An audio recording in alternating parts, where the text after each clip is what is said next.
Inutile de rappeler ici tout l'imbroglio qui avait conduit à l'arrestation de l'Irlando-Togolaise Aziz Goma le 21 décembre 2018. D'autres voix ont déjà à plusieurs reprises abondamment commenté les circonstances dans lesquelles le calvaire de notre compatriote avait commencé. Il vivait tranquillement avec sa famille dans son pays d'adoption, l'Irlande, et convoyait de temps en temps des marchandises vers le port de Lomé. Et il était normal qu'Aziz Goma fût régulier au Togo pour recevoir ses biens, en faire ce qu'il en voulait avant de repartir. Qui aurait cru que ce va-et-vient régulier entre l'Irlande et le Togo de quelqu'un qui voulait se faire un peu d'argent et nourrir sa famille, allait un jour devenir la source de son malheur. L'histoire d'Aziz Goma ne diffère pas tellement de celle de tous ces embastillés dans l'affaire dite Tigre Révolution, inventée de toutes pièces pour arrêter des jeunes et des responsables de l'opposition et surtout du PNP, Parti national panafricain.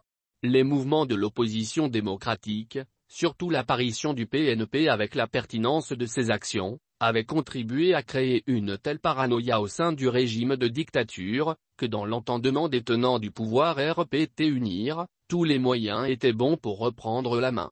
D'où l'idée de mettre en branle leur stratégie de la terreur dont des centaines, voire des milliers de Togolais furent déjà victimes depuis Gnassingbé et Yadema jusqu'à aujourd'hui. Il s'agissait pour les jusqu'au-boutistes de la minorité pieuse de tout faire pour casser une formation politique, légalement constituée, et dont l'avènement révigora l'opposition. La chasse à l'homme était alors engagée contre les premiers responsables du PNP, et tout le monde connaît la suite parlant de ce parti politique. Il y a quelques mois le journal togolais Le Temps écrivait à juste titre, « Il ne fait bon d'être thème par les temps qui courent » une déclaration qui dit tout sur le caractère de la persécution. Aujourd'hui, Aziz Goma, s'agissant de sa santé, n'est plus que l'ombre de lui-même. Les diverses formes de torture corporelle subies pendant les premiers moments de son incarcération avaient dû forcément laisser des traces. Et ces tortionnaires, bien identifiés, savaient pertinemment ce qu'ils faisaient. Les nombreuses formes de torture se traduisaient, entre autres, par des passages à tabac, des simulations d'exécution, des privations de nourriture, l'interdiction de faire ses besoins naturels. D'autres traitements inhumains constitués de bastonnades sur les orteils, sur les talons et sur d'autres parties des membres inférieurs ont eu pour conséquence les nombreuses maladies rares liées aux nerfs dont souffre Aziz Goma.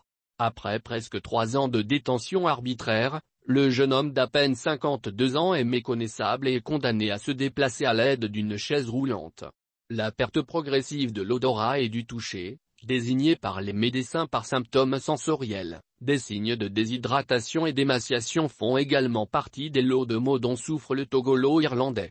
Et comme si toutes ces souffrances physiques et psychologiques ne suffisaient pas, les ordres semblent être venus d'en haut pour que les taux soient davantage serrés autour des rares espaces de liberté dont jouit encore le presque grabataire prisonnier politique. En effet, mardi, 9 novembre 2021, Aziz Goma se rend tard dans l'après-midi chez son médecin, menotté et accompagné comme toujours par des agents pénitentiaires armés. Le médecin traitant avait l'habitude de refuser la présence d'un garde armé dans la salle des soins au moment de s'occuper du prisonnier malade, ce qui est son droit, car prisonnier ou pas, tout le monde a droit à un secret médical. Mais contre toute attente et contrairement à ce qui se passait, un garde pénitentiaire armé a insisté pour être avec Aziz Goma auprès du médecin, ce que ce dernier a fermement refusé, menaçant de ne pas le traiter si tel était le cas. Après des échanges téléphoniques avec leurs supérieurs, les gardes avaient dû renoncer à leur projet d'assister aux échanges entre le malade et son médecin.